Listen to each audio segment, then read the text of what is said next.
Dudes on Movies podcast with your hosts, Scott Charboneau and David Lynn Miller. Welcome to Dudes on Movies. I'm your dude, Scott. I'm your dude, Dave. And today we're discussing 1981's My Dinner with Andre, directed by Louis Malle and starring Wallace, Shawn, and Andre Gregory. But before we do that, let's talk about what we've been watching. Dave, what have you been watching? I went to a screening of Godfather 2, and yes, it's just, it was a great time, and getting to see the movie on the big screen is something obviously everybody needs to do at least once. And the thing is, man, I sat there the whole time enjoying the movie, of course, but I also found my thoughts occasionally like drifting into being thankful for all my good fortune. Oh, yeah? Because even though work is hard right now and we're all uncertain about our political situation here in the States, I got to sit in the movie theater and watch a classic movie, and when it was over, I had a nice meal. And I was like, I kind of feel grateful right now, which doesn't happen too often. That's awesome. Yeah. That's really cool. And I mean, what a film to see in the theater. Yes. You just, like, all I can think about right now, like, is the early in the film when they're at the Lake Tahoe estate for little Anthony's christening, or his confirmation, and like there's the podium with Tahoe in the background, and there's the two ballroom dancers like doing a show for everybody, and it's just like, man, I want to be there. Yeah, I want to be at this party because I mean, the food was incredible, and yeah, wow, good company. Yep. Yeah, and it's one of the best movies ever too. Of course. So I mean, yeah, that's something. If you get a chance, you got to see it in the theater. Yep, that's amazing, man. I watched something that came out in 2018 that I missed but always wanted to watch. I finally got around to it. It's a film called Bad Times at the El Royale. Okay. I don't know if you're familiar with this one. It's a slick thriller that takes place in kind of an off-the-path, defunct casino motel on the California-Nevada border. Okay. And it's called the El Royale. Well, that's ironic, considering I just watched Godfather 2. You just described the California-Nevada border. Exactly. There we are. Right. And Fredo's in this movie. No, but it's about a bunch of random people that kind of show up and cross paths at this hotel, and they all get jumbled into a big web of circumstance and consequences, and, there's murder and all kinds of stuff going on, and you don't know what's happening. A lot of twists that actually make sense. Right. It's like the script is super smart, it's stylish, it's sharply written, and the cast includes John Hamm, Jeff Bridges, Dakota Johnson, Kaylee Spaney, Cynthia Erivo, Louis Pullman, Chris Hemsworth, Nick Offerman.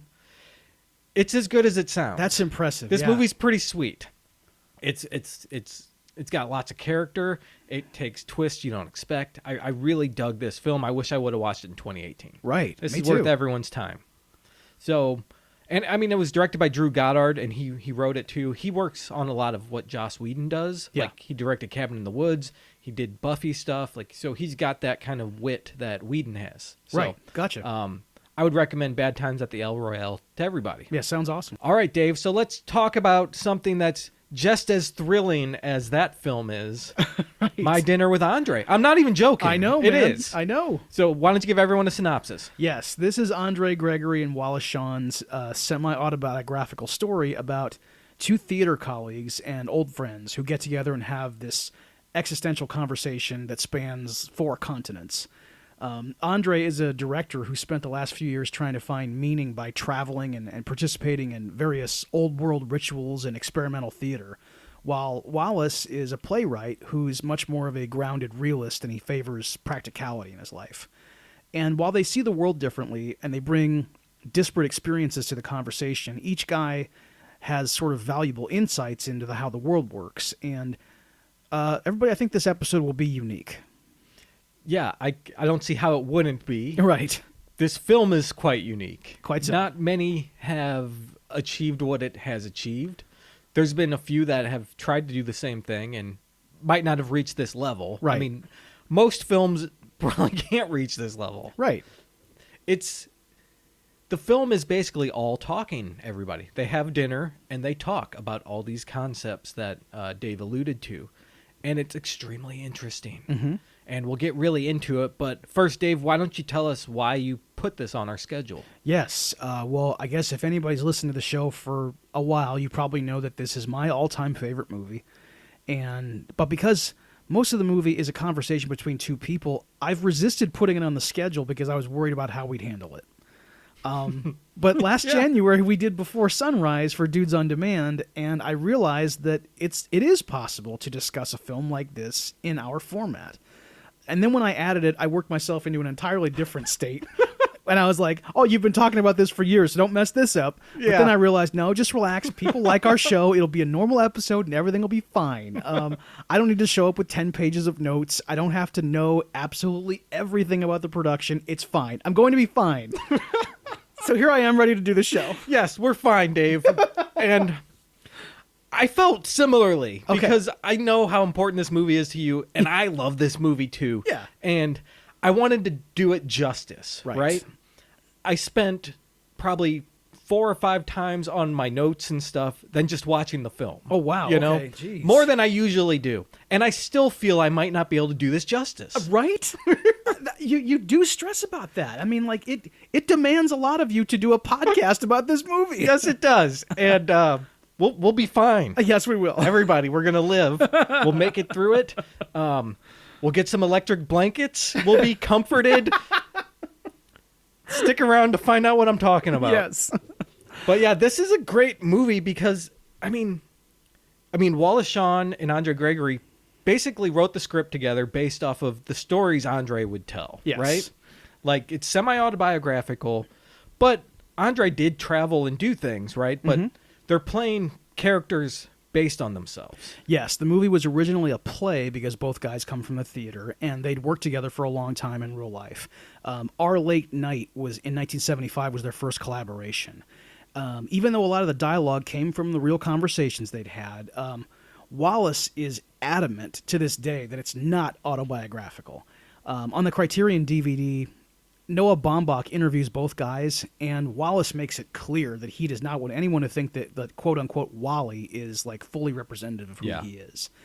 And those interviews are really something because the one with Andre goes exactly like you think it would. Oh, you know, he's friendly and smiling, and he's great. He's eager to answer every question, you know. It's just as good as the movie. It right? is. I know. You could sit there and just watch 2 hours of that. And Noah Baumbach is just really enjoying himself. Yeah, it's not a great interview because he's like kind of awestruck by what's happening. Yes, because he's obviously just a huge fan of the movie. Yeah, right. Yeah. And like, even though Wallace does participate, I think I referenced it somewhere, maybe like on a previous episode where I hadn't watched the DVD extras in like, I don't know, since I bought it.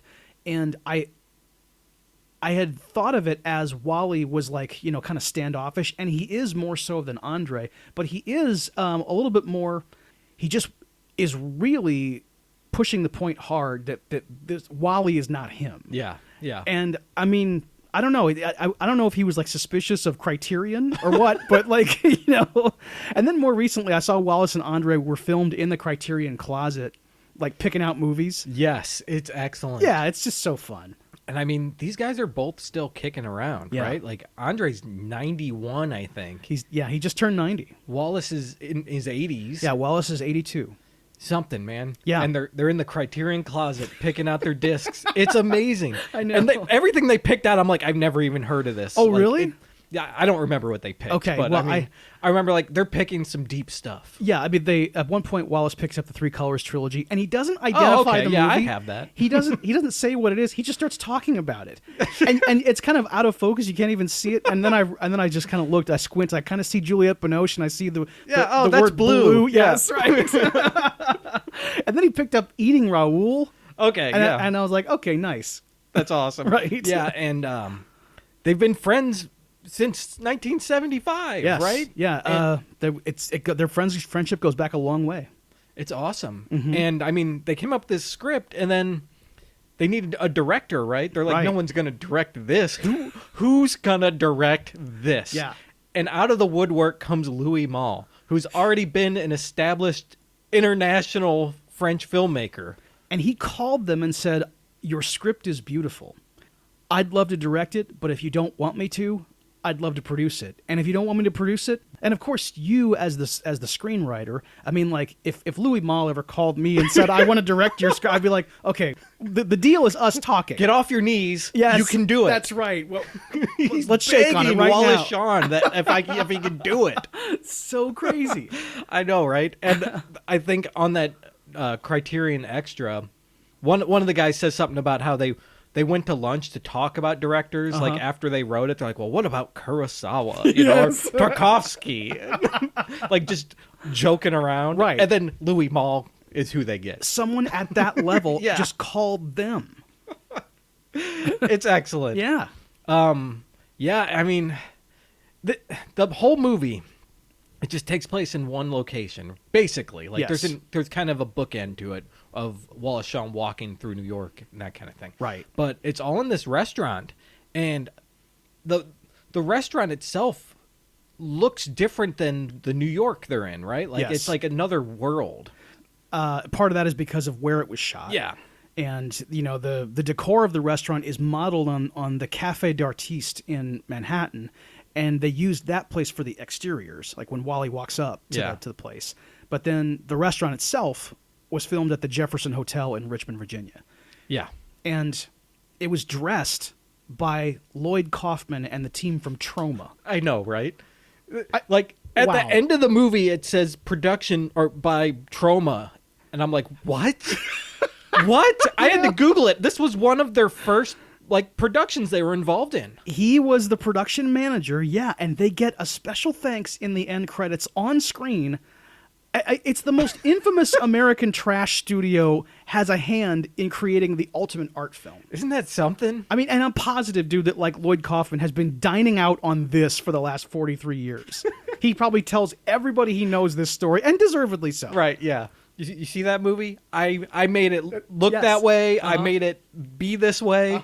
That's me. Yep, that's Okay, my yeah. work. And Toxie is over in the corner. Toxie is back in that kitchen, probably like oozing onto the plates Probably and stuff. so. That's right. There's like a turkey with a dildo. There's just like craziness happening behind the scenes in this restaurant. But yeah, that's super interesting that's how this got made. Right. I mean, we can go on and on about behind the scenes stuff, I'm sure, but Yes.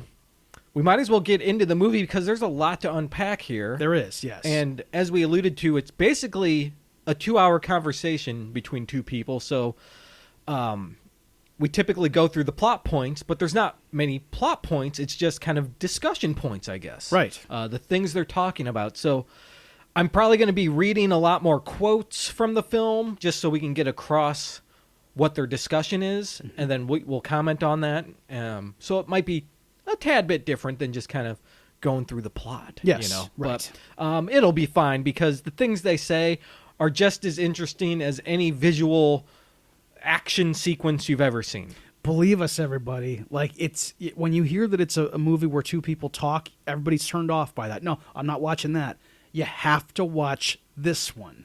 They use terms you can understand, and you are so much better off for having listened. Mm-hmm. And they don't agree with each other all the time. No. Which makes it more interesting. And both people have valid points to say. I know. So I guess we'll get right into it, Dave. The movie opens with Wallace Shawn walking down the street of New York City, and he's giving us a voiceover about how the life of a playwright is tough. And nobody really cares about you. No one wants your plays. So you start doing acting jobs on the side, but no one wants you to act. So no one cares about that either. But you still got lots to do, like make photocopies. And Right. Basically, his life sounds awful, right? Like it's like he's out of work. No one appreciates his art. And he's just keeping busy so he doesn't go insane. Yes. Which is kind of what they talk about a lot later in the movie. Like, are we just going through the motions because that's what's comfortable? Right. Or am I actually living or not? That kind of thing. So Wallace is kind of what Andre's talking about rebelling against in a way near the end of the film. Yeah. But we follow him. We don't know where he's going. He gets on the subway, and it's my favorite shot in the movie, actually. He's standing by that subway car, just blowing past his face, and the wind is hitting him, and he's got that Gallagher haircut, and It's too long in the back, but the wind of the subway's blowing it, and he's kind of rocking back and forth gently. And he just looks like depressed in this movie. Yes, he looks like he wants to go home. Yeah. And in his narration, he tells us that he, through a series of events, he has had to have a dinner date with this guy, Andre Gregory, who he'd been avoiding for many years. Mm-hmm. They were old friends at one point. They were colleagues for a long time, but, something happened to Andre.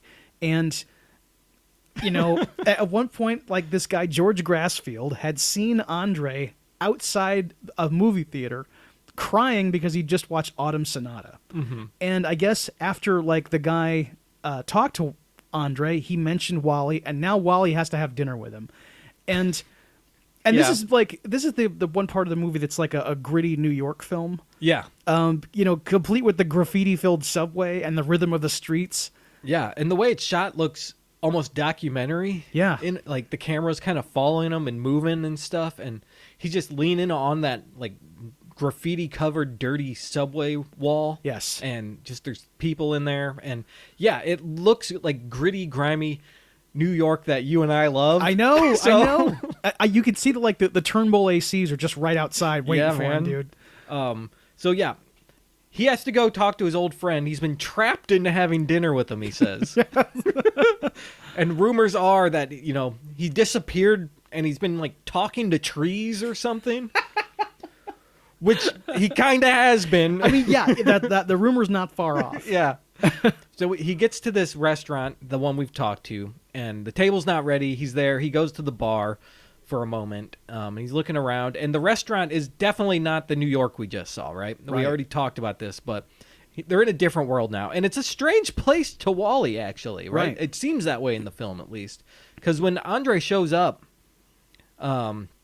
just a moment later, they kind of, greet and say oh, hey, hi, and they get their table. Yeah. And Wally isn't familiar with the menu. He doesn't know how to pronounce any of the words. Mm-hmm. But Andre does. He knows all this stuff, and he knows what they are and what it means, and he has to kind of explain it to Wally.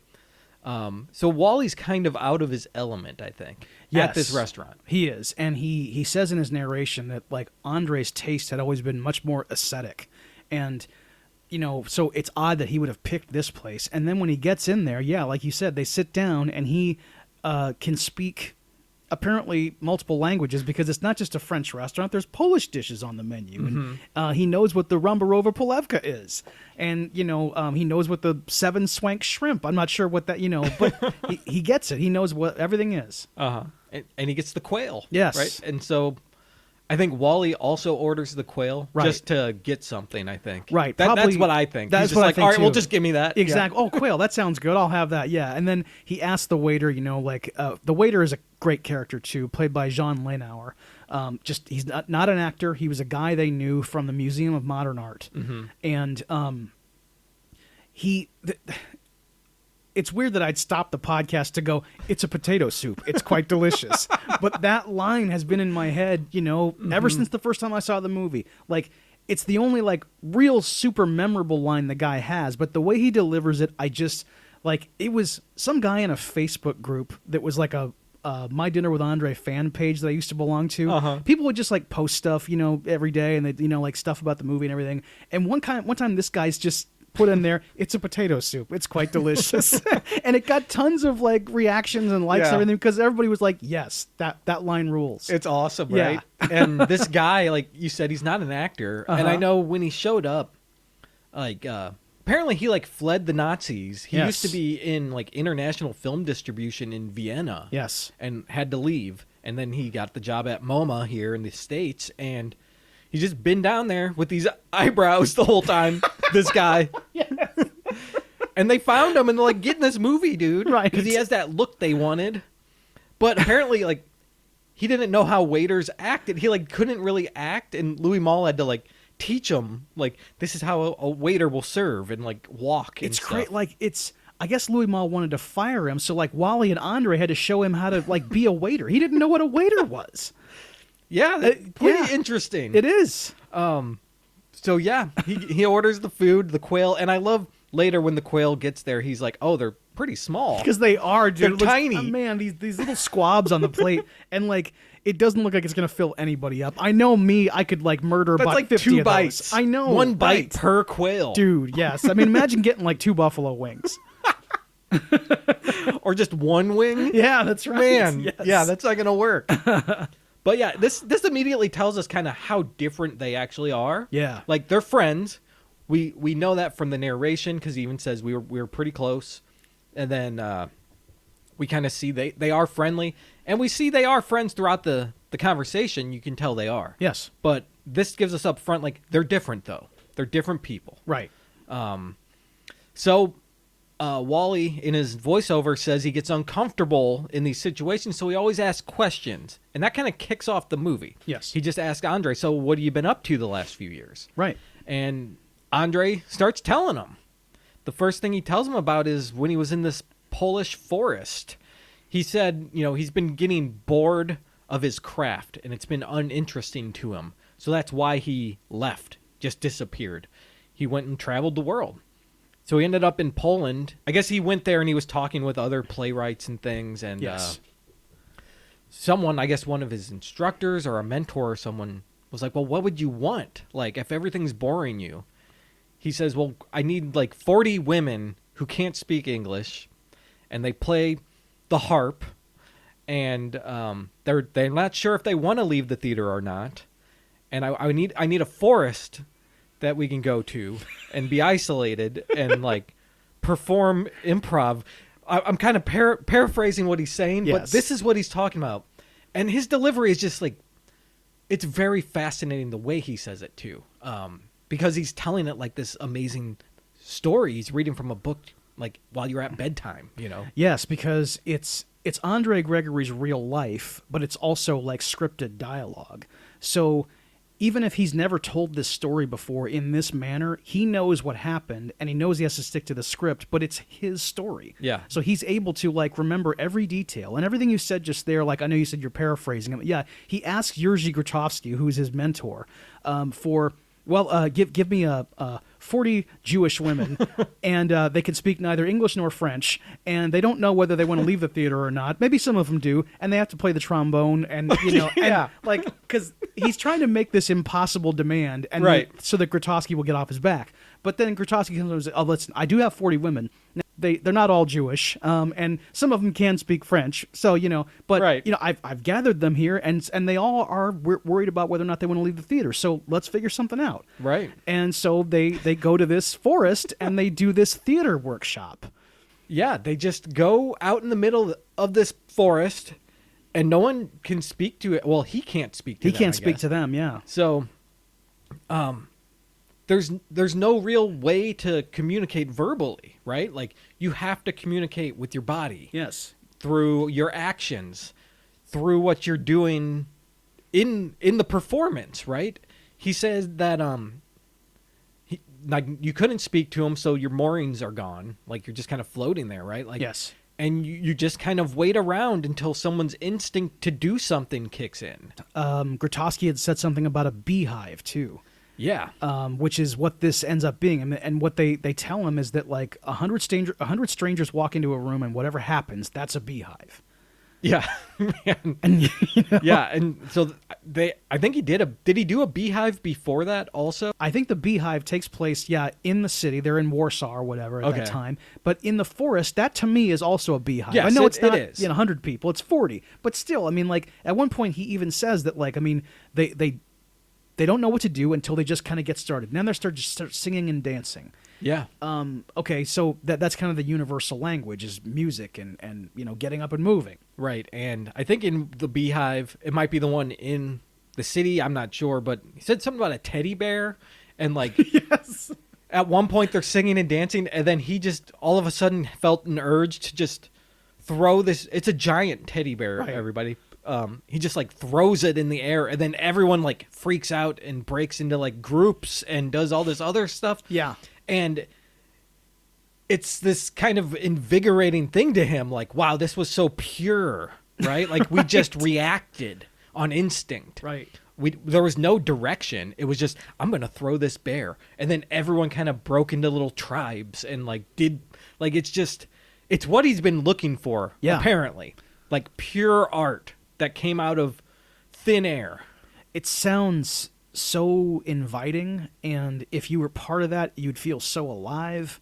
And to know that you can do that. That is something we could do right now if we decided to just reject it all. Yeah. And, max out our credit cards to go travel the world. Yes, this guy's got some money, apparently. That's the problem. That's the only, issue with it. And, they do kind of acknowledge it in that, to be able to do all this, you got to be rich. Yeah. I mean, if you have a family, they have to be very understanding. And, Andre Gregory really did disappear for months at a time to go on these vision quests. And because his wife was also an artist, she understood, and he had that freedom. Mm-hmm. His wife was Chiquita Nebenthau, and she was a documentary filmmaker from Germany, and she just was like him, I guess, and she was like, "Yes, go, darling, and do whatever you like." Man, can you imagine? No, I can't. No, you can't. That would be amazing, but yes. Quite stressful for everyone, I'm imagining, but I don't know. Yeah. Yeah, that's something. But yeah, so he just ended up doing this stuff. And it's kind of like they describe it as when you put kids in a room without toys and they just start playing using their imaginations. Right. That's kind of what they did as adults. They just went into this area with no plan, nothing there as a stimulus. Let's just do something. Yeah, without a net. Yeah, and he said it's like an improvisation, except you're not playing a specific character. It's coming from you, and you are the character. And there's no character to hide behind because it's actually you who's doing it. And that particular part of it is the most fascinating aspect, is that it's supposed to be an experimental theater workshop, but if you're not playing a character, you're just you, and you can't communicate with the other people. You truly are just you. Yeah. There's no more you than that. He says it makes you ask yourself, who am I? Yes. Why am I here? And where do I come from? And where am I going? Yes. You really get introspective. And those are things you ask as an actor, all right, so where's what are the motivations of the character, right? Now you got to know, what are my motivations? Which is harder to know than your character. Exactly. Because it's you. Yes. You can't just make it up and hide behind it. It's undefinable, even on a regular day. I don't know what my motivations are. I don't know, where I'm going half the time. Right. Yeah. I guess I'm going to work. Yes. Just like Wally. Pretty much. I'm not going to Poland. I'd love to do that. Man, but... I know. We've talked before on other films about our fantasy of dancing in forests. And yeah. Yeah. Andre got to do it. I know, right? And he shows a picture to Wally at one point, and he looks like some drugged out hippie. He does. In the he looks photo. like death in that picture. He's yes. super thin, right? And has that little scraggly beard. Dude, chocolate donuts under his eyes. Yeah. He's just sitting there kind of looking into the distance like he's not there. Yes. I'm like, that looks like a great time, Andre. And he's got this flower girl, I know, babe next to him. Yes, of course. All right, Chiquita's okay with this. I guess so. Yeah. And he talks about how everyone, it became a communal thing too. People would shake and stuff, almost like a Pentecostal church, speaking in tongues, speaking in tongues type thing. Right. And then they would just suddenly kind of be done and go to dinner. Yeah. Yeah.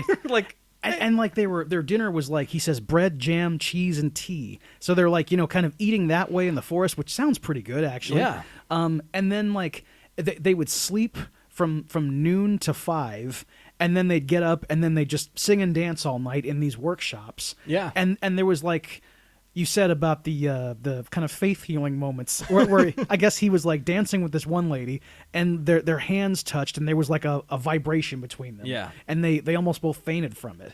And at one point, two people fell in love. Yeah. And he said that this was kind of the most hippie aspect of the thing is that like, he saw them there, and him and his people who were with him, they put flowers on them so that they'd know that they were there. I was like, Yeah. well, that's kind of a nice gesture. But it also, if I woke Right. up and there was flowers on me, I'd be like, oh wow, this really Bigfoot is visited. Yes, that's right.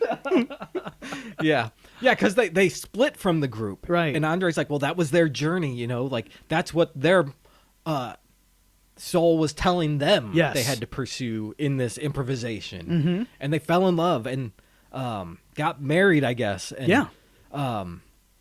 It's just like almost pure creation is happening Yes. while they're in this forest. He's given a new name too. His name is now Yendrush. Yeah. Because they And baptize him. They baptized him, yes. Mm-hmm. And at one point, then when he gets back to the States, he reads The Little Prince, and he finds these coincidences. Yeah. Because he goes to a friend's house.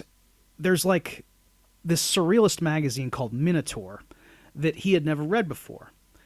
But because he considered himself a surrealist, he was like, okay, it's time to like dig into Minotaur. And he finds these handprints. And he just read The Little Prince by Anton de Saint-Exupéry. And he sees that like the letter A is very prominent there. So he like interprets it as like this was special for him. Mm-hmm. Because like the four handprints are from three other men named Andre, and then the last one was Anton de Saint-Exupéry. Yep. And he had just started reading The Little Prince. And then he goes on this whole thing about like how he doesn't actually like The Little Prince.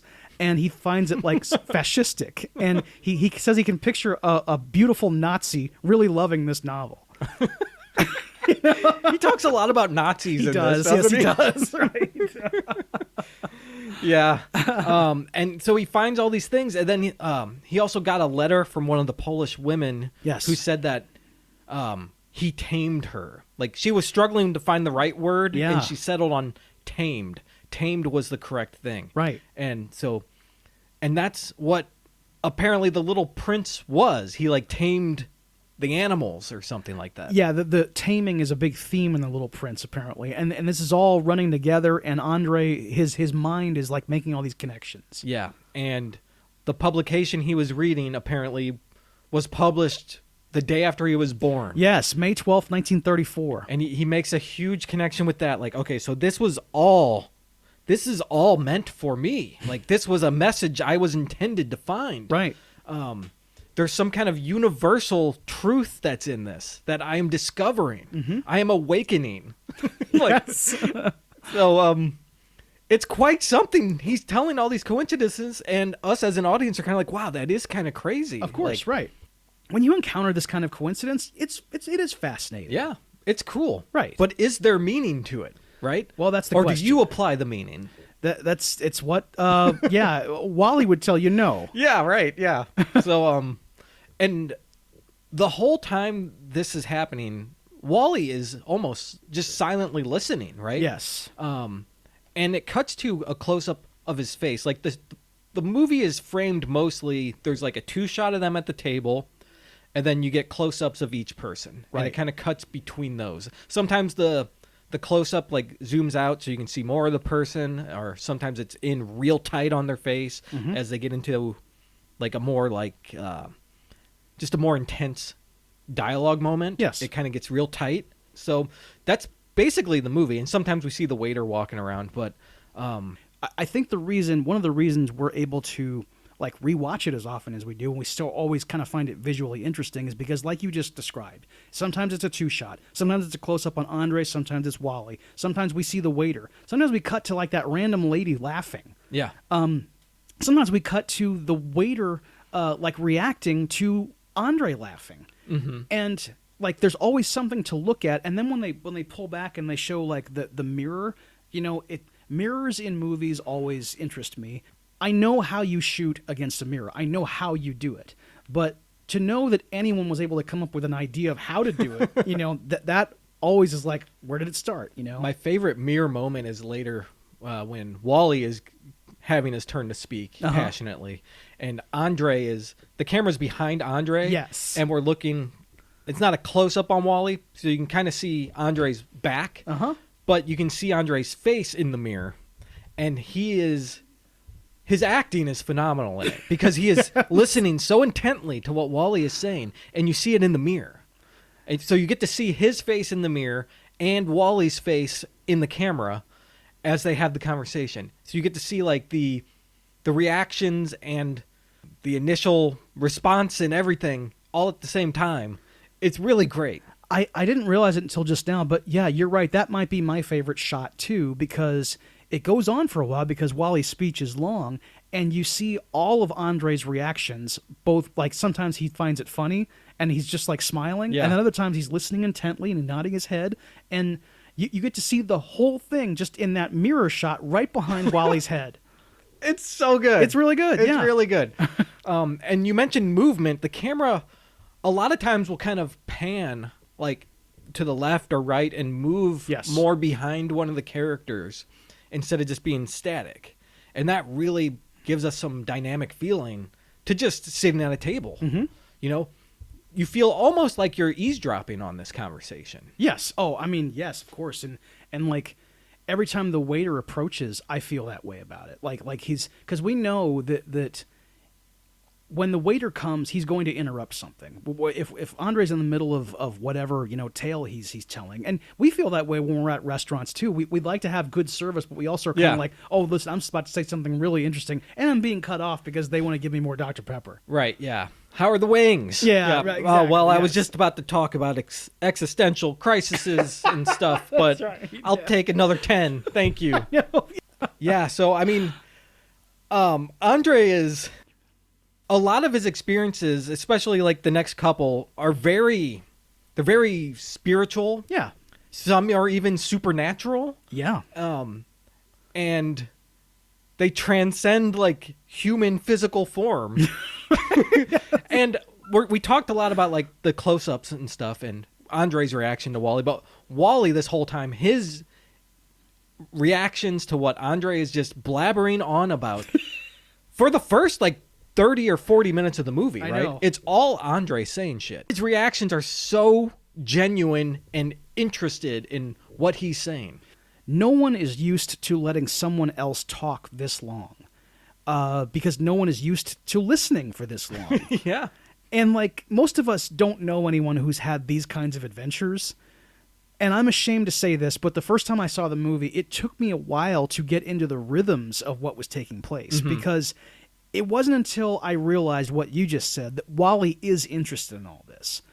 Yeah. He's not bored by this guy who's talking uninterrupted for 30 minutes. He's enjoying all of Andre's stories, and that's when I got it. Yeah. I was like, oh, okay. Now I can relax because I thought this was going to be a comedy of manners where like Wally is sitting there looking at his watch. And I was like, and then when I found out it wasn't that, I was like, okay, I get to relax and listen to this guy tell me a tale. I'm so glad you said that because I was going to say, like, because we see his genuine reactions, the audience feels like, oh, this is interesting. We're put at ease, yes. Like we hear, like, we're listening, and I feel like most people are interested in it. They're like, this is interesting what he's saying. Yeah. But when you see the other character in the film is just as interested as the audience should be, right? It sucks you in. Happen next? I know, dude, exactly. And that's I'm glad you said what happened next because I need to talk about how I discovered this movie originally. All right. Because I have a feeling this happened to a lot of people. I first became aware of it from an episode of The Simpsons. Like in season 5, episode 8, there's a scene at an arcade and Martin Prince is playing a video game called My Dinner with Andre.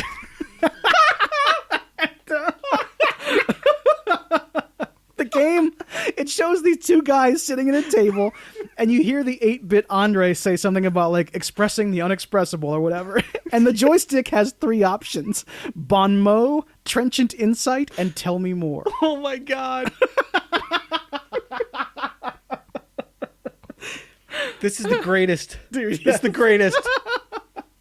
They make games that are kind of like that now, though. Oh, yeah. There's a lot of games where it's just a lot of, like, making choices in dialogue and, and seeing how the story plays out. Right. And your choices affect what happens in the story and things like that. Dude. So the next thing he kind of goes into is they were talking about The Little Prince, right? And Wally asked him, well, weren't you going to do a production of The Little Prince? Right. And then he goes into something about how he was, but he hates The Little Prince or something like that. Yes. And he met this Japanese monk and was going to put him in the play, but they go to the Sahara Desert or something. Like, it's like, what is this guy doing? Because he began having hallucinations, so he meets this guy Kozan, and they travel to the Sahara, and they start like just hiking through the desert. At one point, they just like get depressed and start eating sand. Yeah, because they went out there to search for something. Yes, but found nothing. They were going crazy, and he talks like he would just be out there screaming on the dunes, right? You know, Chiquita, yelling his wife's name and stuff. Right. He would see her like in the distance. Yeah. And I mean, they did this for 6 months. I know, just wandering this desert, and then eventually they come home, and he brings Kozan to his house in New York, and Kozan kind of takes over the house. Yeah, he becomes like the patriarch of the family. Yes, and like he was used to like a diet of he's a monk, so he had monastic tendencies, and he would like eat a bowl of milk with rice in it, like, and it would take him hours to do it. But now he was eating like big greasy beef all the time because he lives in New York. Burgers and pizza, right?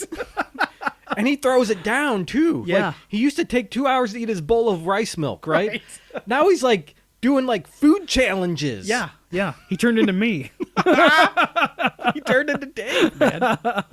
All right. Another adventure he talks about, not really an adventure, but an experience he had, was at Christmas Mass. Dude. On Long Island. Yes. He's there sitting in the pews with his family, and while the priest is giving his sermon, he sees this large bull man creature, like a minotaur. Now that you mentioned that, right? What a coincidence there. That had to be what kind of triggered this for him. But he's standing there up in front of everyone, but only he can see it. And he's not even really afraid of it because it's being peaceful. It's standing there, and it's got like flowers growing out of its fingernails and all this stuff. And he felt the creature was there to comfort him. And he said it may feel weird to you, but that's part of these weird experiences. It's part of the journey. Hang in there. It'll be all right. Like, he thinks that's what the Minotaur was trying to tell him. Yes. And he also interpreted that like it meant that he still had creativity. Yeah. Which is like, I guess if you can have that kind of a vision that only you can see this monster with like violets growing out of its eyes and stuff, then I mean, yeah, I guess if it's that real to you, then yeah, you still got it. I love Wally's reaction to hearing about the violets. He's like, did you ever see that play, The Violets Are Blue? People are being strangled on a submarine. Like, that. He kind of like just jumps out of nowhere with that. Okay, I have to tell you, that's my least favorite moment of the film. It might be mine too. Oh, okay. But I don't think it's like bad or pointless, really. But Wally, I don't know. It feels like Wally isn't engaged in the conversation when he does that, right? I know. It's the only time that happens. And I don't know what to do with him saying that. I know people say strange and awkward things sometimes. Right. But I can't like comprehend fully what's going on with this. Why did he bring up the violets are blue? Yeah, I don't know. I mean... And Andre's reaction is just, he goes, no, never saw that. Yeah. You know? Yeah, and then he tells him it's about the submarine with people getting strangled. I can't, is that a real... I have never looked it up. I should have just Googled it a million years ago, but I never did. I mean, there are... Real conversations have these little interjections that kind of go nowhere. Dude, yes. And that's definitely what this is. Podcasts have those. Yes, they do. You know? We can cut it out sometimes if we want to, but man, it's almost out of character for Wally, right? It's like, because it's the first thing he's like said, his first line of dialogue in about 15 minutes of movie time. Yeah. And the first thing he comes up with is after hearing about a violet-based monster, he asks about the violets are blue. And it's kind of saved by the waiter coming over and like, you know, refilling their water or whatever. Right, yeah. And then he asks him, all right, well, what happened after Christmas? Mm-hmm. And Andre says, are you really interested in all this stuff? Yeah. And he takes a bite of a roll while he says that. Right. I love how he eats the roll. Yes. And then he talks about how he... was he in Tibet when he had to make a flag or something? It's around this time that he travels to Tibet, and he wants to make this flag. Yeah, and he wants it to represent him, and he wants his friends and loved ones to have it and display it. And it has a bad effect on people, and they burn it. Because it has a swastika on There's it. There's a swastika on the flag. And he says, oh, listen, it wasn't the Nazi swastika. It was like the Tibetan swastika, which is, you know, I was like, okay. Right. I get symbols are in cultures throughout the entire world. Yeah. They're copied, they're stolen, even if they don't know they are. They exist in many cultures. Yeah.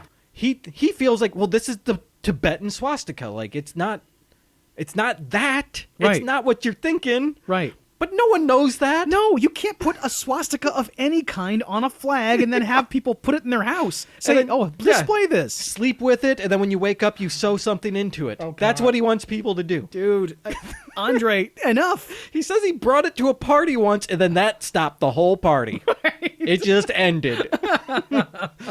And he was going to take it with him on his trip to India, but some woman told him, like, hey, no, that thing is evil. Yes. You need to get rid of it. So I guess the lady took it from him, and later she buried it and burned it somewhere in France. Like, they got rid of this thing. And when he went to India, he says he felt like a tourist. Yeah, he doesn't talk much about India. Right.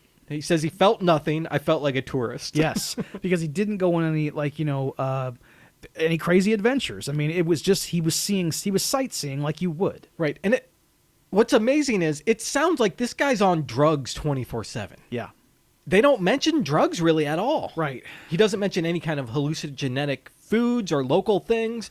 This is just all pure spirit that's happening. For me, I interpreted that as well, that, like, at least a few times, like, when he's talking about stuff, there must have been, like, hey, everybody, let's drop some acid, while we're doing Right, this yeah. beehive. I mean, Well, he does say something about the 60s being like the height of the yes, human race. Right. Which, I mean, I imagine that it had to have been at least a component of some of this stuff. Yeah, it could have been there. Right. Yeah. So he goes on to talk about his trip to the British Isles, where he met some people who are growing things that shouldn't be growing up there. Like, they're growing cauliflower and, like, giant trees and all kinds of stuff that can't grow in that soil, but it's happening because these people are willing it into existence. They're saying, oh, no, that tree can grow there, and then it grows. Oh, these bugs can't hurt that plant because I told the bugs not to hurt the plant. I mean, dude, this place Findhorn that he's talking about, yeah, he goes there to learn about their spiritual gardening. And everything you just laid out about, like, talking to the bugs to make sure that they don't eat the cauliflower, it's a great story, and I'm sure that, like, Andre believes all this. And Wally doesn't, and we as the audience don't really either. We're like, that sounds a little fishy, Andre. Right, yeah. I think that it probably does happen. I think that's probably what they do there, but, like, it doesn't work. I think that talking to the bugs isn't what caused the bugs not to eat the cauliflower. No. There's some other thing that has happened that is making that happen. You just don't know what it is. Right. Yeah. And he says, like, they even name their appliances. Like, the refrigerator's name is Margaret. And that reminds me of, like, Marie Kondo's stuff. Like, you treat your objects as, like, they're real people Of and course, stuff. Like, yes. Which I kind of like that idea. Like, respect your stuff, really. There's nothing wrong with But it. it doesn't mean your refrigerator's alive. No. You can't, And that like, your food's not colder because you're nice to it. I know it is really silly, but I guess it is harmless in the end. But, like, if someone was telling me this, if, like, we sat down to dinner and you were, like, telling me about your trip to Ecuador and this is what you encountered, and you were like, this is now your beliefs, I'd be like, all right, dude. Well, I'm glad to hear it. Yes. I don't believe in flushing toilet paper anymore now that I'm back from Ecuador. Oh, okay, got it. Yeah. That's So probably a good practice. Stay out of the bathroom. Right. Yeah. So the last thing he talks about here before they get into the dinner part of the movie. Well, they've been having, like, appetizers and stuff, Yes. right? And drinks and rolls. Right. Before the entrees arrive, this is the last thing. Yeah, so he talks about Halloween at Montauk, which is one of my favorite parts of the movie. How he explains his experience here. It's my favorite speech from Andre. It's pretty great, isn't it? Yep. And so he talks about how they went up there in the middle of the night. It's midnight. It's Halloween, and some of the people they're with, this group, like some people have, like, disappeared. I think it's over the course of a few days even. Like, some people, like, start disappearing. Mm-hmm. And on midnight on Halloween, they kind of show up, and they're dressed in these, like, really spooky sheets. And they take everyone who's there, and they go to this basement, and there's a table. And they make everyone write their last will and testament. And it takes them hours. and they're treating this very seriously. They don't know what's going to happen. And so they write what they want to happen when they die. And then they're taken out with a blindfold on through the fields, and they go into this small potting shed, and they go down the steps, and they're blinded with this harsh white light. And they all have to get forced to get undressed, and they get bathed. They get sponged down by these people. And then Andre even says, like, he was crying at one point uncontrollably because of what was happening to him. They were taking his picture, too. Oh, yeah. Yeah, I forgot about that. Right. And they're blindfolded again and taken through the woods naked and, like, kind of huddled all together in the middle of the woods, these people. And they're huddling together to stay warm because it's the middle of, late October in Montauk. It's got to be freezing. Mm-hmm. So then they're all placed on stretchers, and they're slowly lowered into the ground. And then they're covered with like a piece of felt on their face. Their possessions are placed on their bodies, and then they start covering them with dirt. So they're being buried alive. And he says he was left there for 30 minutes before they came and got them out. Right. So he sat there buried alive, not knowing if he was going to live or die, and then they rescued him. And they brought everyone to a fire, and everyone started dancing and singing and having a great time until dawn. Yes. And then they filled up the graves, and they went back to New York. It's quite an experience. And it sours him on, like, any more of these kinds of experiences. Yeah. He realizes in this moment he's done too much, and he's he needs, like, the security of regular life, at least for a little while. Yeah. He says he's had enough experiences. Yes. Like, he's good. Right. And it makes me think, when he says this, it's like, well, why do we even, as people, seek these things out? Mm-hmm.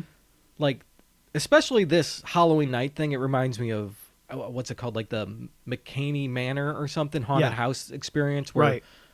you're forced to sign like a waiver that you won't sue. Yes. And like people will fucking torture you and stuff, like stab you and rip your fingernail off, like so that you can experience being tortured and stuff. There's luxury kidnappings like that, Yeah, too. like it reminds me of that. Yes. But like, even if it's not that extreme, like, why do we bungee jump? Why do we ride a motorcycle at 150 miles an hour? Like, there's just some kind of excitement you get from that. That's not something you get from your everyday life. Yeah. Like Wally says, just sitting there reading Charlton Heston's autobiography. You don't get that kind of experience. Right. So there's something in these that humans just crave, right? Like, I don't bungee jump, but I do like doing things that are pushing the limits a little. Yeah. I find it exciting, and it fills you with something you don't normally experience.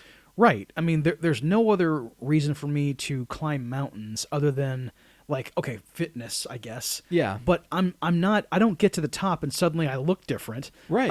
I did this because I wanted to have an experience and I wanted to challenge myself. Yeah. And, what better way to do it than to, like, do it, like, get in nature and really, ask yourself, can you survive in this environment?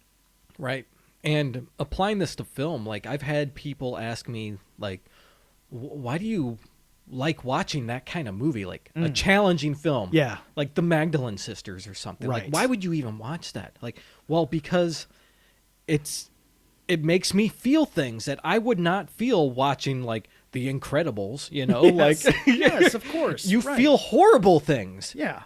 But it opens up some kind of empathy that you didn't have before. You're feeling new things, and you have a better perspective of the world and everything it's made of. Like, you're more enlightened if you do these things. That's why I like cinema so much. I like fun stuff, but I love the challenging stuff. What you said about, like, the Magdalene Sisters. I mean, like, so now you know about, like, a human tragedy that was going on for way too long. And if you didn't see that movie, there's a chance you might have known about it because maybe you unfortunately went through it, or you had some other hand in it. But, like, now you have you already came in with empathy, but now you actually know the particulars of it. Right. And that's so important. Right, and you carry that with you the rest of your life. Yes. It quite literally will change who you are. Absolutely. when you hear about those things going forward, it'll impact you differently. Yep. Because now you have. It's not fair to say you understand what they were going through, Right. Because there's no way you can. Right. But you have some sort of idea of what they were going through. Yeah. Some small idea of it. And you're aware of that person's experience, at least. Yeah, and I mean, that's the greatest thing about movies, and that's what these experiences Andre's doing. He's trying to achieve the same things. Yeah, he's trying to get something out of it that isn't just like, the rote, ordinariness of living, which is what we all, unfortunately, we've spent most of our lives doing, and we're trying so hard to get to a place where we can, build up enough of a financial nut to be able to now I'm gonna get to live. Yeah, and I put in my work, now I can experience life. Yes. Which that whole mentality kind of sucks. It's so backward, and we all do it because we have to. We got to, man. Right. And that's kind of what Wally talks about later in the film. Yes. I think now might be a good point to take a break, Dave. Yeah. We'll come back in a few minutes after some words, and we'll continue with the entrees of the film. What's up, dudes? Our 250th episode is coming this December, and since it's around Christmas time, we decided to do something different. That's right. Instead of one normal episode about a Christmas-themed movie, Which we technically already did back in July with that god-awful Christmas shoes. that's right. This is instead going to be a very special episode of Dudes on Movies in which we break down Christmas films from multiple genres, and in the process, joke around some about the holiday. That's right, and everybody, we think you're going to like this one a lot, so tune in on December 23rd and celebrate in style with us, and we'll see you then.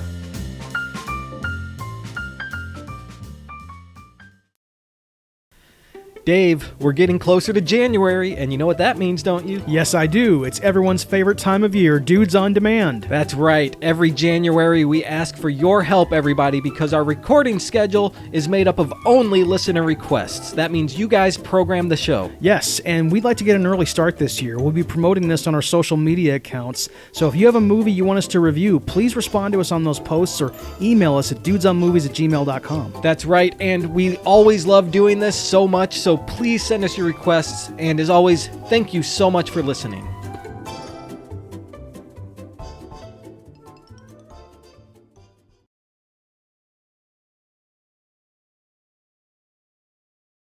All right, Dave, we're back. The quail has been delivered. That's right. We're ready to bite into the second half of the film, I guess. I don't know what part we are minute-wise, but this is where the film kind of takes a shift, because it's been mostly Andre talking throughout the whole beginning here. And now we get more Andre, but Wally starts chiming in a little more often. Yes, because first thing, like when the entrees arrive, Andre kind of exhales a little bit after that story about, the Texas funeral that he went through.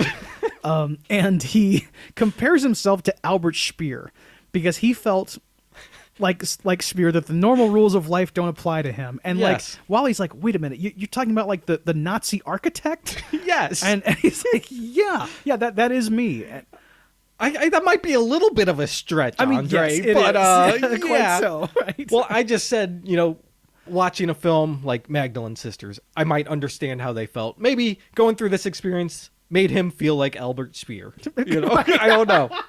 Maybe I can't discount what he's saying, right? Sure, right. But yeah, because he says here, like, he just kind of admits to Wally, like, after all this stuff, like, I'm not in a good place. Right. I am not in a good place. Yeah, and when he first walked into the restaurant, the first thing Wally says to him is, "Oh, well, you look terrific," and Andre goes, "Well, I feel terrible," and that leads into this part of the conversation because, like, Andre talks about how he's like for the last year or so he's been surrounded by death and sickness. Like his mother went through a long illness, and he was with her, throughout her care at the hospital, and. At one point, he saw this like obnoxious friend of his who was a lifelong theater guy who that's all he cared about. And he was like a very arrogant man who just sat there with his bottle of bourbon. And he realized Andre was like, oh, my God, this guy is hateful and he sucks. Yeah, yeah. He also saw like some Formula One driver on TV who was being really, I guess, kind of high-handed with the interviewer. And Andre didn't like that. And there was these other terrible artist friends who like didn't understand Billie Holiday, even though they were pretending to do it. And like Andre's getting increasingly more agitated as he's telling this story. And when he gets into like the decadent theater friends, only noticing surface level things about him, that's when he like goes into people only seeing what they want to see. Yeah. And he also recognizes, like, I'm just like these people that I hate. Yes. Which makes him even more disgusted. Right. These theater assholes who think they're better than everyone. Yeah. That's who I am. Right. This is not good. It's and it like terrifies him. But when a movie holds up a mirror or any piece of art, you know, obviously you're kind of like, oh God, you know. But when you just see it out in the wild and you're like, oh man, I'm him, you know, that is devastating. I've seen this. Like, I've had similar experiences. Like, I've seen someone doing something and I'm like, that fucking sucks. And then I remember, oh, I've done something just like that. Yeah. Oh man, I suck, dude. And then, you know, hopefully I learn from that and change going forward. Like, okay, I'm going to make it a point to not do that kind of thing anymore. And if that happens, then it was worth it. Yeah. But you have to be able to recognize it. That's the important thing. Yeah, and I mean, that's the only way you can grow, right? You realize what you've done and who you want to be, just like Andre was questioning before. What do you do about it? Yes. How do you make it happen? And you can't do it without realizing I was an asshole or I don't like that. No one changes when things are good. No, right? Of course. It's always the difficult, the hard things, the scary things that change you. Yes. It's nothing easy. It's nothing fun. No, of course. And like Andre then talks about, and this is where I think Wally starts to join in a little bit, where he goes out with his friends after his mother died, and they're all like really unfeeling and insensitive. Yeah. And Andre realizes that this is kind of a uniquely American thing to be like this raucous right after someone died. Right. You know, we've all been to funerals, and like after it's over, you're like having lunch or whatever, and people are laughing. Yeah. Just like nothing happened. Right. The dead might actually be in the room with you at the time. And I understand not everyone there might have a strong connection with the deceased person, right? Like they might just have known them through a friend and they show up and they're just there for that. Yeah. Not everyone was, you know, this was my mother who died, you know.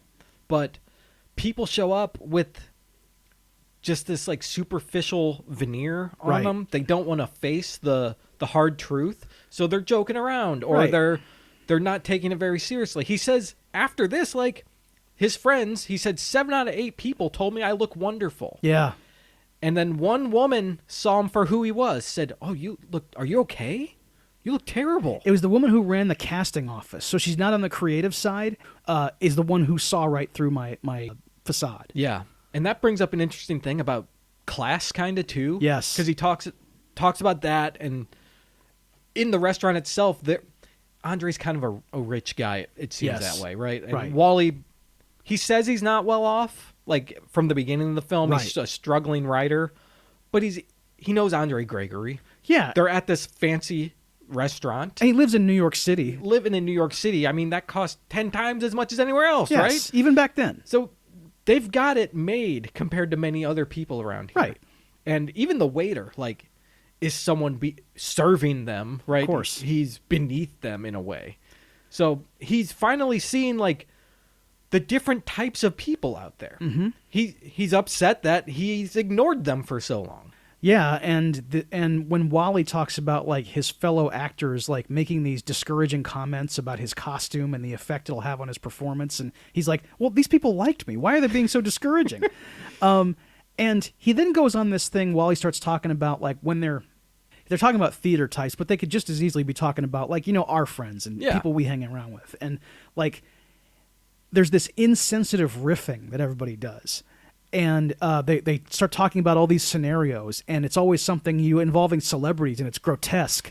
And he's essentially describing some of the bits we've done on our show. Yeah, I mean, we do it. Yes. And, like, it's weird to know that someone who would have the talent for that kind of thing doesn't want to do it. And he thinks that we're, you know, too unfeeling and too, I guess, just desiccated on the inside to actually be earnest about something instead of just joking about the girl in the Chappaquiddick accident. Right, yeah.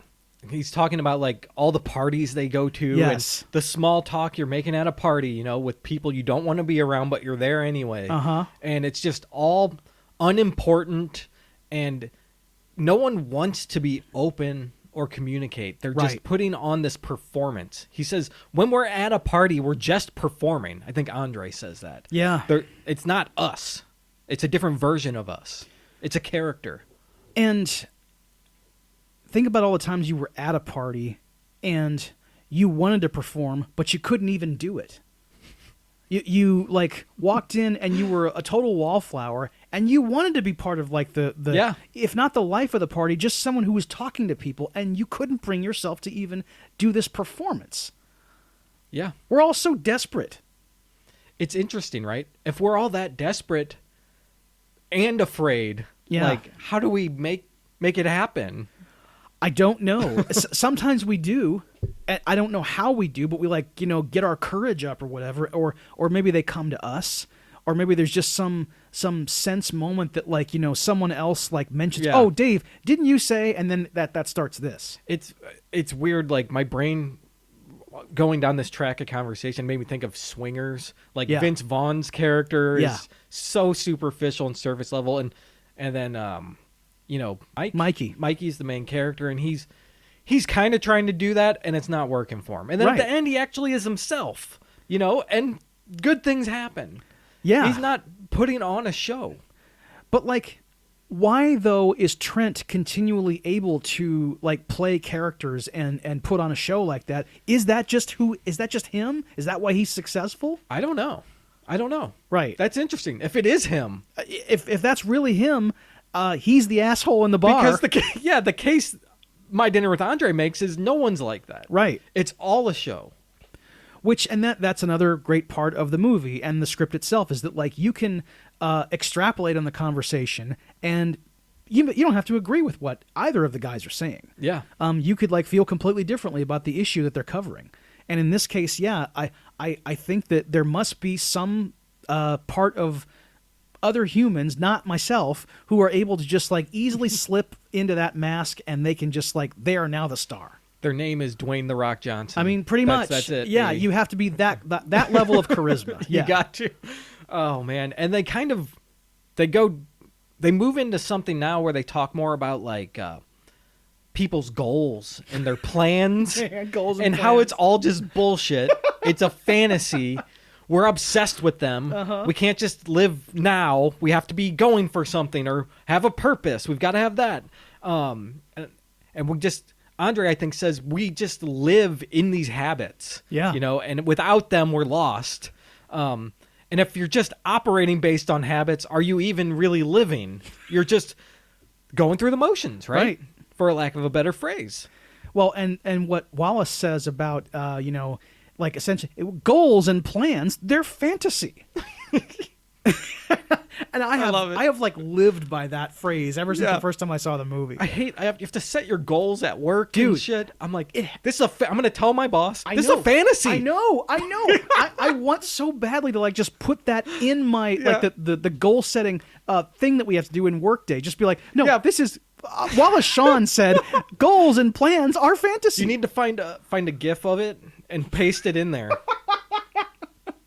And speaking of Wallace Shawn, and the incredible voice he has, right? Like when he pronounces the letter C or the letter S, he has a lisp. The lisp, So when he yep. says inconceivable, he has this like lilting high voice, and then combine it with the lisp. That's how it comes it's out. great. It's so great. good. Yes. And he has the unique look, right? Yes. He's got that face. I don't know how to describe it. He's not very handsome. I'm trying not to be mean. Yeah. But like I said, he's got the bald head, the Gallagher haircut, and the voice and the lisp, and it all makes for like a really interesting person, though. Yeah. I don't want to say anything bad about him because he seems great, but it's unique. Well, yeah, because I mean, what you just described, you mentioned Dwayne "The Rock" Johnson. Last week we talked about Chris Pratt. I mean, all these people who, well, I'm sorry, Chris Pratt is not interesting looking. No, it's funny too because he became one of the Chris's once he got fit. Which I don't. They all look man, the same. I know he wanted to be one of the Chris's, and that's why he, got fit or whatever. But like, you could have just been the non-Chris. Yeah. And that would have like set you apart, and you would have actually been a memorable character. Yeah, he could have trained velociraptors with a gut. It could have happened. Yes, he could have done that with a little extra weight. That would be possible. And that's the weird thing too, is that like we're talking about him losing weight. He lost movie weight because when he was on Parks and Recreation, I thought he looked great. He was really handsome, and he was like just slightly doughy according to Hollywood standards. But if he walked in right now with that same body, be like, oh my God, that guy's in good shape. Yeah. And I know when he did Jurassic World, he was still on Parks and Rec too, right. And they had to put him in baggy clothing to hide the muscles. When he showed back up at Parks and Rec, and he's obviously like his face is all gaunt, chiseled. Now. Yes. Yeah. Come on, that's not Andy. Yeah. April's gonna dump him now. You're divorced. That's right. April wants nothing to do with you, dude. Yeah. So this leads into a conversation about the electric blanket, which I've joked about quite a few times. Right. They talk about how when you put on an electric blanket, it heats you up, right? You don't feel the cold. You don't experience the cold. It's different than having a regular blanket. It's different than having to go put on some more clothes or jackets, gloves, 2 blankets. Yeah. Because it's this artificial heat you're putting on you. Right. It's not allowing you to experience your environment the way you should be experiencing it. Yes. How do you know that you're cold if you have this blanket on? How do you know if your partner is cold? How do you know? I mean, maybe you like the cold, but you won't know because you have the electric blanket on. It's a metaphor for everything we've been talking about the whole movie, right? And it's gotten me in some hot soup with my wife because she, and just like a lot of people, she loves electric blankets and those kinds of devices that, like Wally says, bring relief and comfort from an abrasive world. Mm-hmm. Every time I'm cold in our house, I think of like frogmen, how freezing they must be all the time, and doing these like incredible daring missions, and I'm like, okay, all I got to do is put on one more extra blanket, and I'll be fine. Yeah. So I shouldn't. I'm not trying to deny myself, but that's how it comes off. Yeah. And I'm more with Andre than I am with Wally on this, because I think that like Andre is right that much artificial comfort like does put you in a dream world, and you're not perceiving reality in that moment. Okay. I might agree more with Wally on the blanket at least. Okay. At least on the blanket, because he does say like it's there. And it protects you from the abrasive world, like you said. Mm-hmm. And what's wrong with having the comfort? Like, what is inherently wrong with being comfortable? I mean, it goes against what Andre was saying, like, where if you're comfortable, you're not really living. Yeah. But I think in the film, Wally is being a lot more realistic and practical about some of the things they're talking about. Uh-huh. So who cares if I'm cold and put on an electric blanket? I have one. Yeah. Why can't I use it? Me personally, I have nothing against someone who does it, and I don't think Andre does either. But I think that he's correct about it, like lulling you into like an unnatural way of living. Yeah, I agree with the metaphor of it. Yeah, but the literal sense of it, I like that too. I like Wally's reaction to it, which, well, no, Andre, New York is cold in the wintertime. He gets so upset about it for a second. And Andre says something great too. He says you turn on that blanket and you get hit with a tranquilizer. Yes. It's awesome. He's right. Yeah, you're just like knocked out of existence into this lull. Comfort can be dangerous, is what he says. Yes. You don't see the world, and we don't see ourselves. And Wally asks him, okay, well then what's your answer then? Do we need to take everybody to the top of Mount Everest? Because I'm sorry, Andre, not everyone can be taken to Everest. Right. What's wrong with, can't you experience the same things in a cigar shop in New York City? Yeah. I think this is where the conversation goes a lot later. Or is this right now? It's right now. It is right now? Yeah. Okay, good. It is.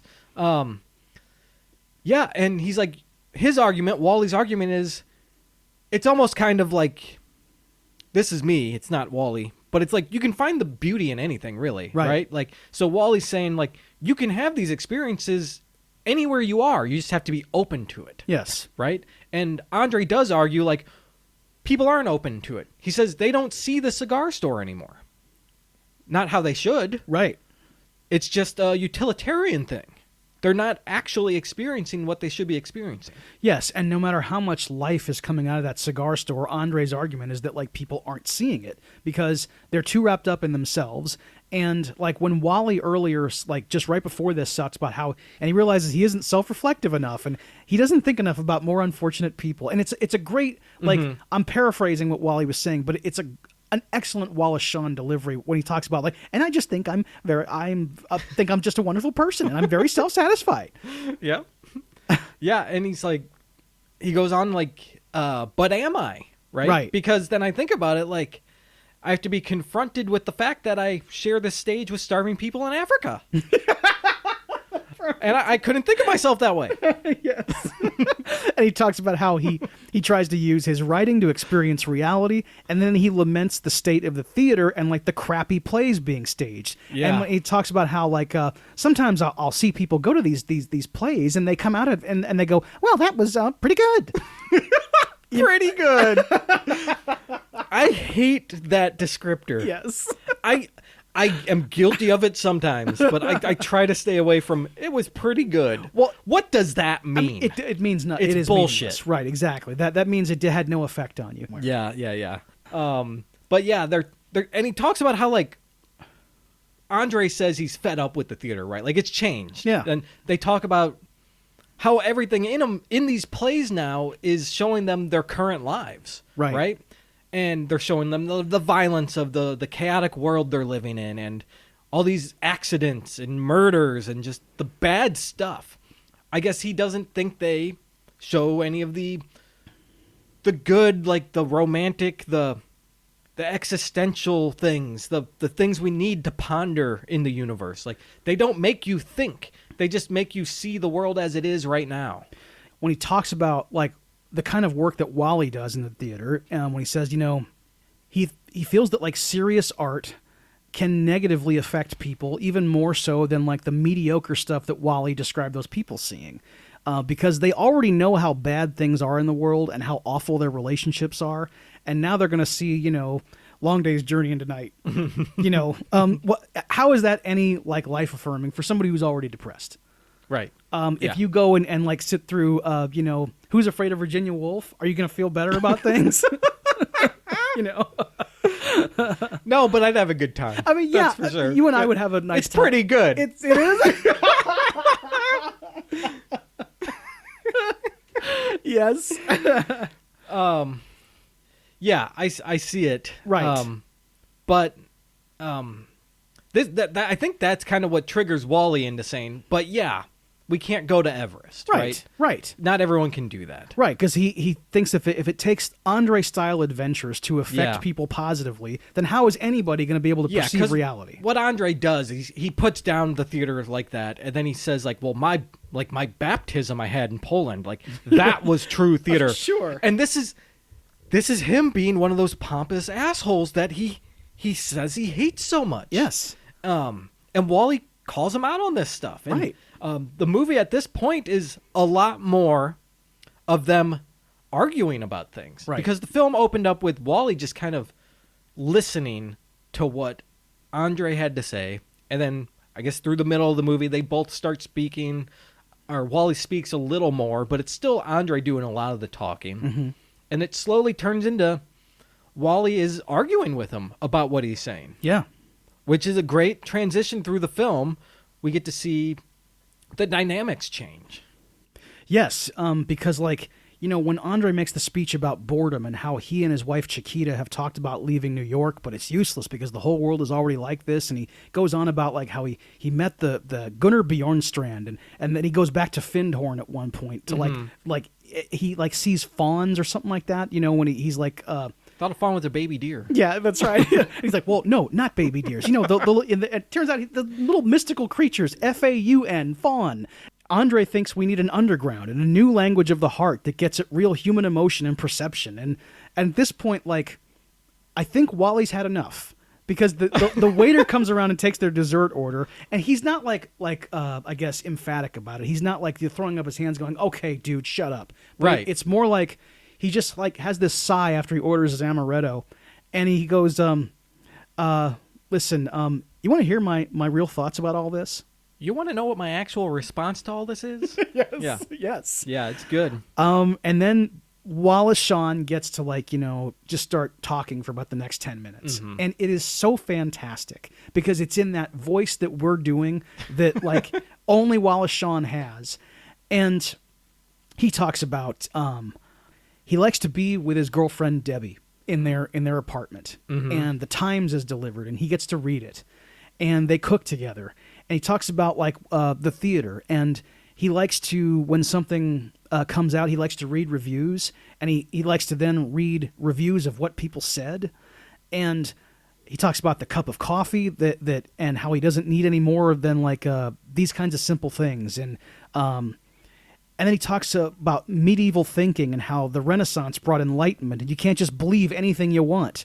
And he calls Andre out specifically about that handprint in the Minotaur issue, and he says but you think that this is somehow significant, that this was planned for you in a way, and Andre is nodding along, and it's that shot we talked about, and he's amused by his friend's wit, and because we all are, Wallace Shawn rules, and whether you agree with him or not on all this practical stuff, I mean, he's completely right, at least about this stuff with Andre. I agree. Yes. Yeah. You're finding hidden meaning in things that have no meaning. Right. Which I guess that is a noble and a good, not like noble, I guess, but I think that's a good quality to have, to be able to read into things and find a higher meaning to it than the surface level thing. That's good. You can interpret stuff. But it doesn't mean some cosmic thing has happened and now it was all meant for you. He says something, Wallace Shawn says you open your fortune cookie, right? And it says oh, you're going to have a great day with an old friend. Yeah. And then you think about it and you're like, oh yeah, I am going to talk to Jeff later, That fortune cookie was right. No, it wasn't. You're forcing upon this message you got yourself. Yeah. It's not meant for you. No. And when he goes on about the fortune cookie, about how if he says, well, even if I opened up a fortune cookie and it told me that I was going to be in a plane crash, I would go, oh my gosh. And if I was planning a trip, well, then I realized, okay, wait a minute. The success of that trip is going to depend on the state of the airplane and the state of the pilot, and the cookie is in no position to know about it. And he just can't accept this idea. No. That Andre is presenting to him. No, especially too, with back to the thing with the Minotaur and the symbols in there, the handprints. I mean, he talks about how while he goes on about omens and the nature of the future, and how so that must mean that the future exists somehow if it's sending messages back to us, and I can't even get into why what's wrong with that. And he talks about I appreciate the effectiveness of the scientific method, because we can take a bunch of facts that are meaningless, but we can arrange them and then repeat them and do experiments, and we can actually glean truth and data from this. And that's not what Andre's talking about. Yeah. Basing things on the fortune cookie is unrelated. Right. Yeah. I love it. He's going on about the omens and how the future is communicating with us. There's a greater plan, but it also means that things are there for a purpose. Yeah. But I think things are just there. Right. They don't mean anything. He really tells him what he thinks. Yeah. Dude, you're fucking nuts. Exactly. It's kind of what he's telling him. Essentially, yes. And I love the trust that Wally and Andre have with each other. Yes. Yeah. I was just about to go into that, because you can tell they're comfortable reacting this way with each other, and they're accepting of each other reacting this way. Yes. That's what a true friendship is. They actually care what each other what they think and how they're responding to it. Yep. And they're going to let them say their piece about stuff. They'll present counter arguments and get into it like a lot of intellectuals would, but they're not going to hate the other for it. No, Andre definitely takes none of this personally, and even when like Wallace himself is like Wallace is getting personal with him, and Andre just like he just takes it, and he understands it, and he appreciates that Wally's being this honest with him. So Wally like goes into like kind of back to the goals and stuff, but like having purpose, and he goes back to like when they were in the forest in Poland and like they had no purpose, and it just drives him nuts that they had no purpose. Yeah. He's like, I can't accept it that there's no purpose. Like everyone should have things to do. You know, it's part of our nature, and I find it ridiculous. You're hitting that note exactly right. I have a slight lisp, so it helps. Right. So, but he just thinks it's ridiculous. Yeah. That it's okay to have no purpose in life, to have no goals. Right. And he, even though he feels that like the goals and plans themselves are like he mentioned they were fantasy, what he does enjoy is like the notebook he has with all of his tasks. Yeah. He says he likes going through the notebook and he likes checking off that I did this and I did that. And he enjoys like taking out the trash sometimes. And he like if he's in a room by himself, if he's at his house and Debbie's not there, he reaches for a book. Yeah. And he tries to explain to Andre, you know, why he would do that. Because Andre wants to know, well, couldn't you just sit there and think? He's like, no, I'm not doing that, you know? Imagine getting someone nowadays, Dave, to just sit there and think about stuff. It's impossible now. It's completely No. out of, I mean, no matter what your age, like, you can't do it any longer. Right. I mean, dude. Yeah. Andre says that, okay, so you can still do things, but you can still be dead inside. If you're just living mechanically, then there's an issue. Like you've hit a point where you've stopped living. Yes. You're just going through your roles, like a role as like a father or your role as the husband, an author, you know, a playwright. But if you're not really experiencing things, you're just going through the motions and you're Yes. playing those roles. You're not being yourself. You're doing that thing. You're not living the way you should. Which, I mean, that's against what Wally's saying. I mean, he's still making more counterpoints to him.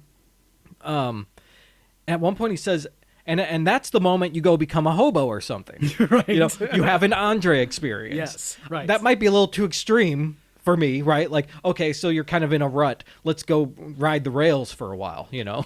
I mean, I know, because like the only reason well, not the only reason, but one of the reasons we don't do that is because we're too comfortable. Even if we're struggling, even if we're like have, you know, bad finances or whatever it is. Yeah. We're still so comfortable. Yeah. Because we sit in air-conditioned rooms and we can order DoorDash. And it's just, it just feels too good to ever think of giving up in any serious way. I think we have to find, as people, a balance, right? Right. You can have your comforts, but you should still strive to experience things like these. Yes. We touched on it earlier. That's what makes you grow as a person. It's important for us to do this. I'm not saying you have to sit there quiet and think, you know, for an hour Right. every night or anything like that. Right. Like Andre, or I guess all night like Andre would want you to. Yes, that's it. But having those quiet moments are good. Right. Like when you hike the mountain, right? You sit up there by yourself and Yep. you're thinking, okay, this is great. Yeah. You know, it's just you and your thoughts and your earbuds maybe at some point. But there's moments where it's just you and yourself and thinking of your existence and your place in the world. And that's the kind of things we need as people. You Yeah. don't have to be as extreme as Andre. No. You're right about a balance. And that's not something that like either Wally or Andre have in them. They don't have a balance. It is, you're either going to the Sahara and eating sand or you're never leaving your house. You just have the electric blanket on, reading the Times. Yes, that's right. That's it. Yep. Yeah. And Andre, he kind of closes on something about how when you close, like when you are alone like that, thinking like you're not really alone. Maybe Wally says this. You're there with death. which Yes. is Yeah. quite a thing to say. Uh-huh. Yeah, because I think as people, when we are left alone and have to think about stuff, we tend to wander to our mortality. We tend to think about our regrets. We think about the stuff we aren't comfortable thinking about. It happens to me like almost daily now because of work. Yeah. I every time I'm having a rough time of it, I think about what I'm doing, why I'm doing it, and how if I were to, contract an illness that shortens my life considerably, and I've never been, to Europe, and I wouldn't get the opportunity because now I'm going to be in a sick bed. Yeah. And my life would really have been, in my mind, at least in that moment, I would think that my life had been a waste. Now, I would have friends and family who would tell me that's not the case, that I had an effect on them, and that's a very nice thing. But, like, you couldn't convince me, at least right then, that it wouldn't have mattered whether I had been born or not. Yeah. And Yeah. I know that, like, a lot of people feel that way, and it's a sad thing, but it's an unfortunate reality, and that's why even though I have probably a lot more Wally in me than I'd like to admit, I want to be more like Andre. I want to live. I think we all like that, right? Yeah. Because he is living a life that no one can. Right. We all want to experience something like that. Wouldn't it be great to just drop everything, go dance naked in a forest somewhere? It would. And don't worry about a thing? Right. That would be lovely. Or you don't even have to do the naked forest dancing. Just drop everything and go do whatever you feel like doing. I know. Go to a beach in Alabama or something. Yeah. Yeah. Just do anything. Right. Just go do lay down. what you and, want. Yes. Yes. I think that's a lot of... Everyone can relate to that. Right. Right? We don't want to be chained down to these things that aren't our passion. Right. But we do it because we have to, because it's our routine, because it's our comfort. Right. And I think by doing that, we are able, if we make the effort, to have the Andre-esque experiences. I hope we just so. have to try for it. Yes. And if we can, like, strive, I guess, maybe to just make a realistic goal of, like, maybe I get to do that kind of thing one time in my life. Like, Yeah. I get to have one, night of, like, just absolute abandon. I'm Yeah. going to, live, damn it. Yes. Yeah. I want to live. So, at this moment, they notice that all the customers in the restaurant have left, and they're closing up. Uh-huh. They have been engaged in this conversation and just forgot the world around them, which is quite excellent. Yes. Those are the best. You just forget time has existed, and you're living in that moment. Right. And we get the voiceover now from Wally again, saying that, everyone's gone, they didn't notice, and they get the bill, and Andre paid for it. Yes. Quite nice. The first time I saw this movie, I was so relieved that Andre paid the bill. Oh, me too. Yeah. I would have been quite mad. Because from what we know, he's got a lot more money than Wally. Yes. And he insisted on having the dinner with Wally too. Right. For one. And then probably picked out this fancy restaurant. If you knowingly invite a poorer friend to a fancy restaurant, Yeah. you got to pay the bill. Yep. And so he leaves. We get, a little bookend of him leaving the restaurant and going home. He's in a taxi. He says, I treated myself to a taxi. And there wasn't a street or a building that wasn't connected to one memory in my mind. And we see him kind of driving through New York and looking at all the buildings. Everything he's looked at has been his experience. He grew up in the city. He has memories everywhere here. And I think he realizes they're just as valid as what Andre was saying. Yeah. They might not be quite the exact same, but they're just as important. And the movie ends. It's great. He's with the voiceover. He says, and when I got home, I told Debbie everything about my dinner with Andre. I love that last line. Me too. It's so good. It's so perfect. It's got, like, just, yeah. I know you can't end every movie with the title of the movie, Yeah. but, like, this is one you can do it. And that's how my name became Forrest Gump. I know. Yeah. Yeah. And that's how I met your mother. That's Yeah. right. You can't do it. And we were all good fellas. And that's how I became the Godfather Part 2. That's great. Oh my God. Yeah, every movie would suck if it ended with the title being spoken out loud. It just, if it was a rule, cinema would not be alive. No, it would suck. Right. Roger Ebert would take back his statement. Yes. He'd be like, no, this is the worst. Right.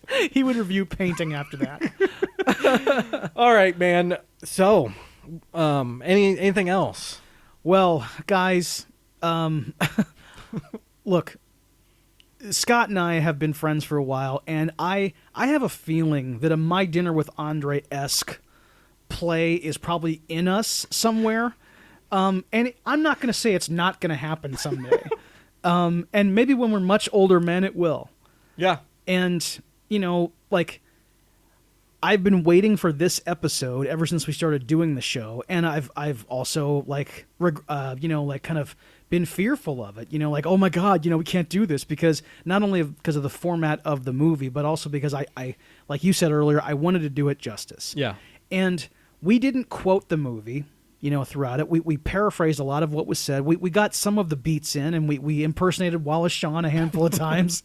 But this movie is so special to me, and I hope it's special to you too when you finally see it, because I know Scott feels that way about it too. Yeah, Dave introduced this film to me probably 15 years ago. Yeah, something like that. He let me borrow his DVD, and I remember watching it. I was lying in bed, and I had just hung a TV on the wall in my bedroom. Long time ago, it was a big, heavy one. Right. And I'm laying there. It's almost midnight, and I'm watching it, and if I was tired before I put that DVD in, I wasn't tired for the next 2 hours. Dude, awesome. This movie kept me wide awake, and it's a film of two people sitting there talking. Right. I feel like our conversation about the film has brought out the excitement the film has. Yes. And I beg everyone to watch this. I know it's not for everyone, but go in it with an open mind, much like Andre. Right. Go into it. And it is an amazing accomplishment in film. It is. And we talked about the camera movements. We have talked a little bit about Louis Malle's direction, and that's an important aspect of it because, Andre and Wally were theater guys. They weren't filmmakers, so they needed a steady hand and someone who actually knew how to make a movie to make this thing come alive. Yeah. And so it really can't be overstated, how much of a contribution Louis Malle had to this. And, if they did nothing else after this, whether in the theater or in film, this is an achievement. This is what they understand that part of it. They know that, okay, we're going to be interviewed about this for the rest of our lives. This is their legacy. Yeah, right. That's right. This is something that is truly unique. Yep. And it's amazing that it turned out this well. It's such an awesome movie. I mean, and just to know that this kind of thing of two people, you can have this kind of thing in the theater. I mean, that's where they come from. I mean, it's a well-known thing. There's been tons of great plays that are sometimes just one person having a conversation with someone off the stage. It doesn't get attempted in a film like this, where you're asking the audience to, doesn't matter how often the camera moves, it is still it's two men sitting in a booth, eating a meal. And to hold people's attention that long it's a real achievement. Yes, and theater goers, they expect different things at live theater, right? Yes. You would expect to see something similar to this. Right. Moviegoers, for the most part, are not accustomed to these kind of things. No. They're not expecting this kind of thing. Not now or then. No, not now, then, or in the future even. Probably not. It's not going to happen. Right. All right, Dave, I think we have some more things to go over here before we wrap. Do you want to touch on those? Yeah, just a couple things. In Waiting for Guffman, the coda shows what happened to everybody after their performance of Red, White, and Blaine at the Sesquicentennial. And I love that Christopher Guest's character, Corky, has opened this memorabilia shop in New York. And one of the items is a My Dinner with Andre playset and action figures. And he like picks up the toys and he shows how a kid could like have a good time by like having the two guys talk to each other. And he's like bobbing them up and down, you know, in a conversation. Is a great and funny way of letting the audience for your movie know that you're a fan of Andre. And I'm sure people who weren't familiar with the movie probably went to seek it out after that. And the other thing too is that like Wallace Shawn, in addition to being a playwright and an actor, he's also written several leftist books. And I bought one at the Printers Row Book Fair in Chicago a few years ago. It's called The Fever. It's about an unnamed artist like visiting this war-torn country. And as he looks out the window of his nice hotel, he sees like the oppression that's enabled his comfort. And throughout the book, he wrestles with whether it's possible to ever like celebrate life knowing that anyone else is in anguish somewhere. And it's also highly critical of the U.S. government for its support in toppling socialist movements in other countries. It's not an easy read. I know I'm not really selling it here with what I'm describing, but I'd still recommend checking it out if you can get your hands on it. Sounds interesting. And yes. I mean, Wallace Shawn is a great writer. Yes, so he is. I'm sure it's good. Yes. All right. Well, would you recommend this movie, Dave? Oh my gosh, man. Yes. My Dinner with Andre, everybody. It's the best movie I've ever seen. I love it so much. Yeah, I highly recommend it. Can't recommend it enough. You got to see it. It's awesome. Find it anywhere you can. And check out the bonus features on the Criterion discs if you can. Right. They might have them online, but the interview Noah Baumbach does with them is amazing. And Noah Baumbach looks pretty good in those interviews, everybody. Yes, he does. If you're a big fan, check him out. Man, he looks like Andy Garcia. I know, right? He's stunning, like stunningly handsome. He's too handsome in this interview. Yes, that's right. All right, everybody, that wraps things up. And if you like what you heard, please subscribe to the show anywhere you get your podcasts, rate it, review it, and most of all, share it. That gets more dudes listening to the dudes, and you can go to dudesonmovies.com and find anything you need right there. Yep, and we're on Facebook, Blue Sky, TikTok, and Instagram. Look for Dudes on Movies, and our email address is dudesonmovies@gmail.com. That's right. And Dave, we have a question of the week. What is the question of the week? What movies do you recommend the most? That's a good one. Hit us up. Let us know your answers. And stay tuned next week when we celebrate our 250th episode with a very special Dudes on Movies Christmas special. Dave, it's going to be amazing. That's right. We're going to discuss our favorite holiday movies from various genres. We're going to talk a little about the holiday season and maybe have a few surprises thrown in. So it's going to be a lot of fun. We'll talk about a lot of movies. So make sure you check it out. And until next week, I'm your dude, Scott. I'm your dude, Dave. And we'll see you next time.